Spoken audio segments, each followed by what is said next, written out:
Okay, good evening everybody. I am Dr. Gwila, for those who don't know me, and for those who know me, I'm Dr. Gwila. Okay, today's Journal Club for April. I'll be presenting an article that was published early this year. I thought it might be of an interesting new results coming. Well, it's an old results, but this is to add to what we had before. And for those who are still having controversies about adding an extra arterial graft for cabbage patients will add any survival benefit.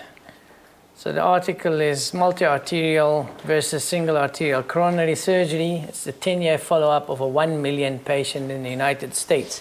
It's published in the Annals. And this topic is quite interesting. So the background of this article was that, we all know multi-vessel coronary disease, primarily treated with coronary bypass surgery. And lately, in the late era, where people start to add multiple or more than an artery, apart from the Lima to LAD, we're starting to add more arteries. Some do also total arterial revascularization. And the debate is whether that is going to make any survival benefit from those who just do a Lima and the rest are saphenous vein grafts. And this study actually addresses this issue. So multiple arterial grafting versus single, is there any survival benefit? As you can see here in the United States,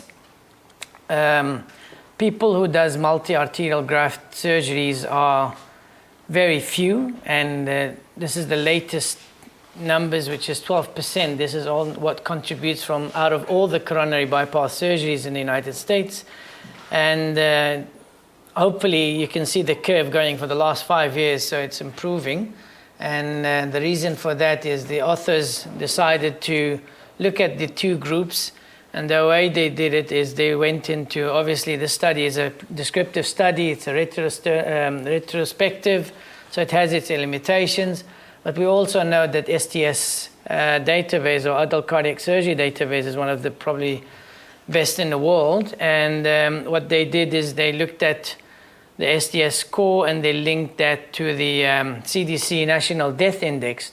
And they looked at all patients underwent isolated coronary surgery from January 2008 to 2019. And they looked at the survival outcomes. So the method is they collected all the data, and it's all patients who underwent isolated cabbage, 2 vessels or more, and registered in the STS database. Obviously, I didn't want to go too deep to the inclusion criteria, but if you look at the STS database at the moment, it's about 1,770,000 plus patients. So we only got to do, the study only included a 1,021,000, and the reason for that is either the STS score, STS database or the National Death Index are not inclusive for the criteria. And they adjusted all the primary endpoints and in the longitudinal study. Subpopulations also analyzed in this groups, and we'll talk about that in more details. So the final population was around, as I said, 1,021,632, out of which you can see here the multi-arterial grafts, or the ones who had more than an arterial graft, are only 100,000, which represents about 10% of that whole population, versus the ones who went in the single arterial graft, which is around 90%. And these are operated in 1,108 program centers in the United States from 2008 and 2019. So looking at the data, the results, I tried to divide it into 3 groups, and basically who had more survival benefit than the other, in which groups, and when was it equal, and when was the single coronary surgery, single artery surgery versus the MAG is actually better. So MAG stands for multi-arterial graft, was associated with a longitudinal survival benefit and across almost nearly all patient demographics, all the comorbidities, coronary artery disease extent, and the surgical subgroups as well.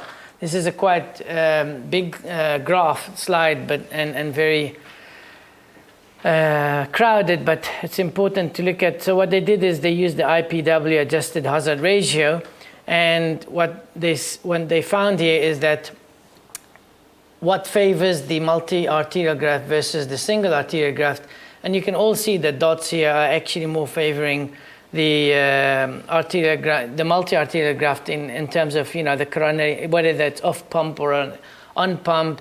It doesn't affect it if it's an emergency or an urgent elective surgery, whether they had a recent MI or long MI. There are a couple of things I'll bring up later a bit that do have a difference, and it makes a difference in the, you know, selection of whether we do a multi-arterial versus a single arterial. But in general, as we can see here, that most of the demographics and the results that they looked at all favoring the multi-arterial graft. Now, the other thing is when survival between the MAG and the SAG groups was similar, or there's no, or equivalent, there's no much of a difference in between, and that's only for those patients who are actually more than 80 or 80 years old, 80 years and above, or who had severe organ dysfunction, specifically New York Heart, you know, class 4, which is mean heart failure, severe chronic lung disease, the ones who had, you know, kidney injuries or the kidney diseases with a GFR of less than 45, and then the severe peripheral vascular diseases. In these patients specifically, they found that whether you do a multiple arterial graft or you do a single artery, there is actually no difference in the overall survival. And that's here marked in pink, as you see, the congestive failure at stage 4, the kidney disease, peripheral vascular disease, GFR of less than 40, and the old age. These are the groups where they looked at the outcomes and they did not see much of a difference in between the two groups. And obviously the only group where they saw that if you just do a Lima to LAD and the rest are veins, do better, are the patients who are morbidly obese with a BMIs of more than 40 kilograms per meter square. And that's demonstrated right here. You can see that's the only one that's jumping on the other side, and it has a statistical significance compared to all the others. So the other thing is, if you look at the results, were consistent among all the 1,000 plus centers who did multiple arterial grafts, except, and I say except for those who actually do less than 5 multi-arterial grafts per year. So if you're not doing much of radials and bilateral Limas, then you probably shouldn't be doing it unless you get used to doing it, and then it will make a difference in your outcome. But besides this, the centers who doesn't do much, and they recommend if you do 10 and above per year, then you're still fine with your outcomes, and that's how the data is interpreted. And these are just extra curves where you can see the clear splitting between the multi-graft versus the single graft in survivor. And even if you divide the 10 years into early, middle, and late, it still makes a difference. And you can, I don't know if it's clear at the bottom here, the survivor percentage, it's been always actually higher for the multi-arterial graft patients versus the single arterial grafts. So to summarize this article, patients undergoing MAG had all significant improved long-term survival compared to the patients who went for SAG. And the superiority of MAG survival was observed in nearly all patients undergoing CABG, except the patients are older than 80 and the ones who have severe comorbidities, where they show that it's almost equivalent. So you can still do a multi-arterial graft. It's only that you're probably not going to get more of a survival benefit. And the only group who do have a survival benefit if you do a SAG is the people who are morbidly obese, as we described. These results were consistent across all the centers. As I said, if you do less than 5 multi-arterials per year, you'd rather not do it. These results also confirm the safety of MAG, which means that they prove or they go with the other experienced literature studies that have been up in them for years now, and that just backs it up. And because of this and the safety that we now can clearly see over 10 years of more than 1 million patients, hopefully that 12% figure should actually go better and better, year after year. And I'm not saying that in the United States itself, but it should be in our practice, which I'm actually glad to see. We tend to do multiple arterial grafts whenever we can. And we know, obviously, the challenges of the type of, the type of anatomy we're dealing with, and the patient's, peripheral vascular disease and age and all that. But in principle, if you look at the conclusion, if you can operate and do more arterial grafts in everyone apart from the obese patients, like morbidly obese, which we're talking about, I think you should all do the multiple arterial grafts, and that's the conclusion. Thank you guys very much, and the floor is now open for the people to ask questions or discuss any part of the article. And I'm specifically speaking to those who are joining us online. Unfortunately, a lot of the doctors are busy. I got a couple of my colleagues now doing a TAVI, and the others, I think they're joining another meeting in the next hospital. So if there's anyone online can actually tune us, I'm happy to answer questions. Thank you very much. All right. Can everybody online hear us? There's Francis here, Daniel. Can I ask, can you hear me? Hi, Peter. How's it? I was just going to ask what the reason behind the poor outcomes or the worse outcomes with single arterial grafts with obese patients is. Do you think it's just it's because they're doing sort of bilateral internal memories and they're getting sepsis? Yes. Or yeah, so if you look at this data, the subdivisions of, so they looked at all the arterial, the 10% who had multiple arterial grafts, there were 47%, I think, had bilateral lemurs, internal thoracic arteries, and then like 45 had a lemur and a radial, and I think 7% had bilateral lemurs and a radial. So the total arteria is the least, but the ones who are morbidly obese, it comes back to the previous study where it showed the sternal wound sepsis and the mortality behind it, and that's for the bilateral memories.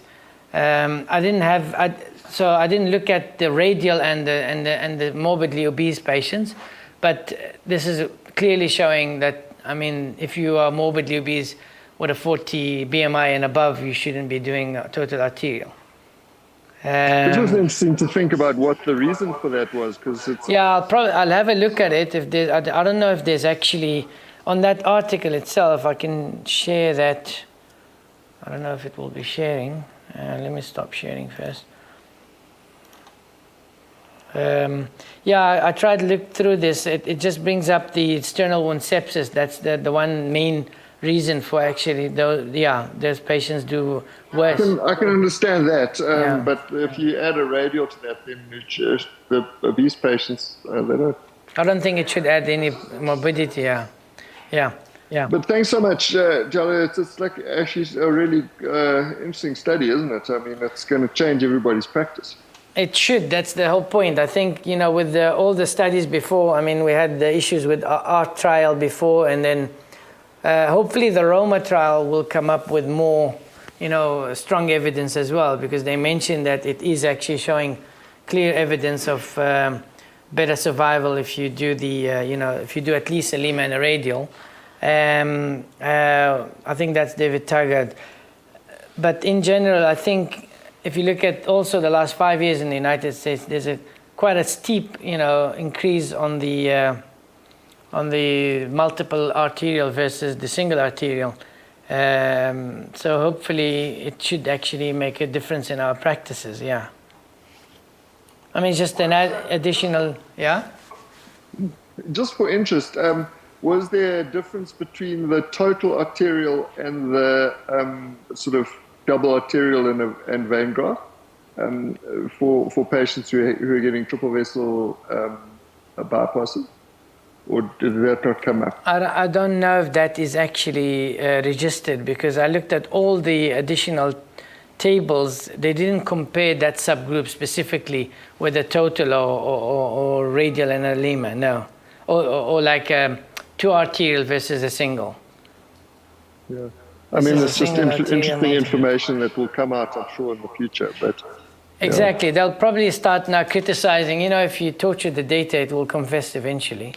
And I think they will start looking into it now, and just subdividing the groups as well to look at the, you know, 2 arteries versus 3 arteries versus total arterial, for instance. Yeah, but this study specifically looked at the 2 groups without subdividing the arterial or the single. I mean, the singles, we all know it's a lima to LAD, and the rest are veins. Yeah. Yeah. Anyway, thanks so much, man. That was really interesting. Yeah. Thanks, Peter. Yeah. And then obviously, if you look at the single, they also didn't look on the subdivision. I mean, like the sub-analysis of how much veins versus 1 vein and 1 artery and all that. So they just mentioned if it's only an artery with veins, and the others, and even if it's 2 arteries and a vein, they still consider that multi-arterial. And I think that's what they're trying to prove, is that the more arterial grafts you use, the better outcome. That's basically what it is. And as I said, the challenges will still come up with, if you don't have the right anatomy for your radial, then would you still do an artery or not? Because there are patients where you still can't do an artery, even if he qualifies, because of the anatomy itself. And that's the problem with all studies that are run like retrospectively.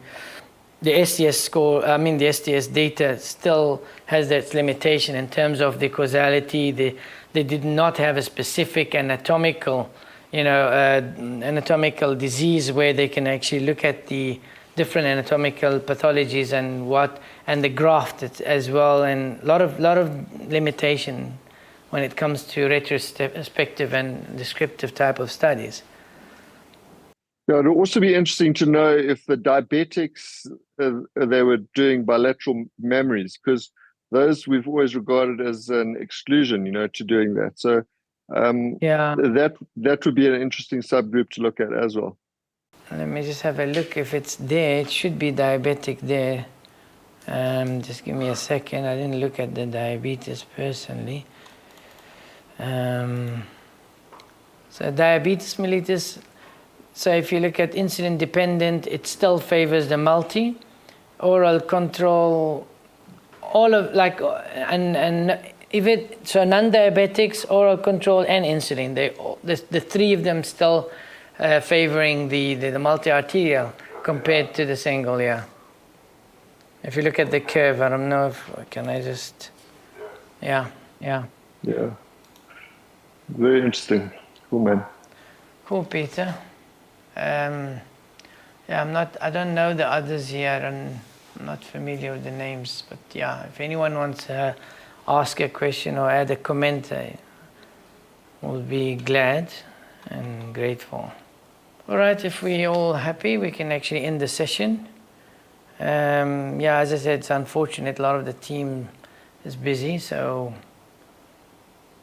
it is what it is. Okay, everybody, thank you very much for attending.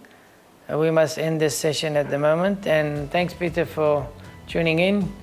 And see you guys next Journal Club.